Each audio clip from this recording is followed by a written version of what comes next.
Turn now to Mr. Conyers. Thank you. You've been on the job a couple years. Yes, sir, I have.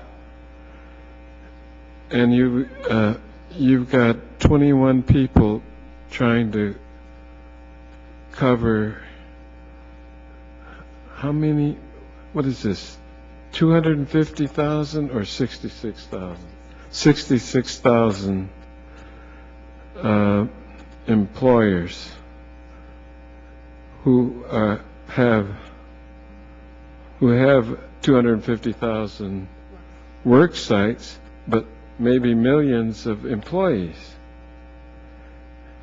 Am I missing something here? If I could just run through the numbers. No, I'm running through the numbers. Am I missing something here? In all respect, yes, sir, I believe you are. If I could just run through the numbers really quickly. No, that's not going to be necessary. How can you, with a staff of 21 people, even get to the front door of your own office, much less handle the challenge that you've been in for less than 2 years?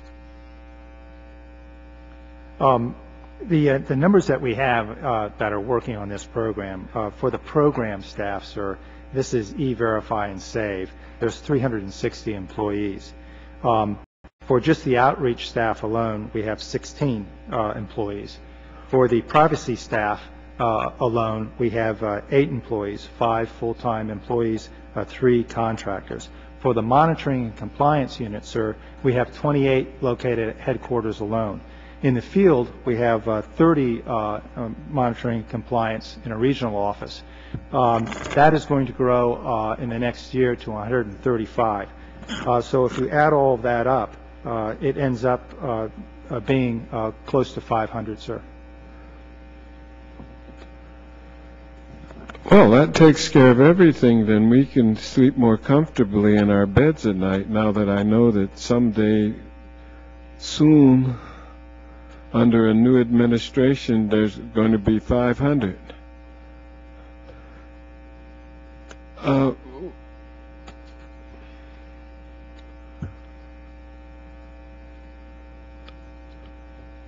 Some employers use E-Verify to screen job applicants, reported by 16% of long-term users, and then presumably either deny applicants an opportunity to work or postpone their starting work. In other words, they pre-screen them. And what about other employers who get prohibited adverse action? Look, this is all set up to get the employers off the hook. And we're not getting them off the hook. We keep looking at some poor, desperate guy that wants a job here, and we're worried about him and where he came from. But the employers have got the upper hand in here. And guess what? Do you know how many people you ever refer over to the Department of Justice for prosecution? Employers? We were just discussing that before the hearing, sir, and in fiscal year 2008, the cases referred to DOJ so far has been 1 case. In previous... one case? Yes, sir. Well, excuse me. Then you have to also include, though, cases referred to ICE. There have been over 40 cases referred to ICE at their request. 2 cases have been identified by our new monitoring and compliance team. The others were requested by ICE. And so if you add those up... yeah, I can add, those are single digits. I can add them up. You don't have to add them up for me. In other words, the employers are walking away from this huge system, and anybody that they consider an organizer or a troublemaker or finds there's a Title VII violation or anything else, they're dead meat under this system.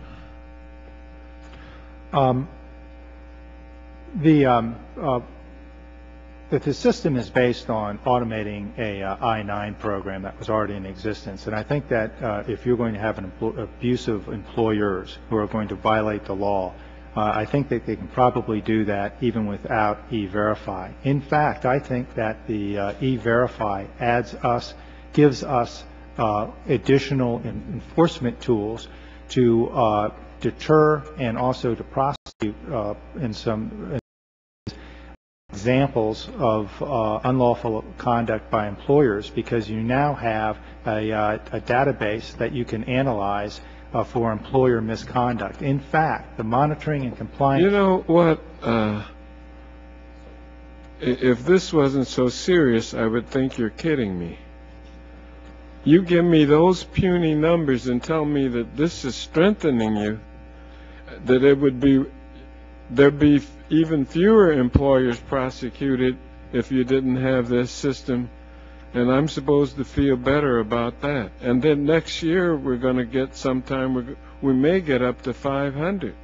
I think that the monitoring and compliance units that we are creating, sir, we're looking forward to creating an analysis system that would end up looking for patterns that would indicate discrimination. And I think that's going to be a tool that's going to be useful to fight discrimination by employers. Yeah. Have you ever worked in the foreign affairs field? I used to be the chief counsel of the House International Relations Committee. I know. And I think you ought to begin looking at that position again. Yes, sir. Thank you.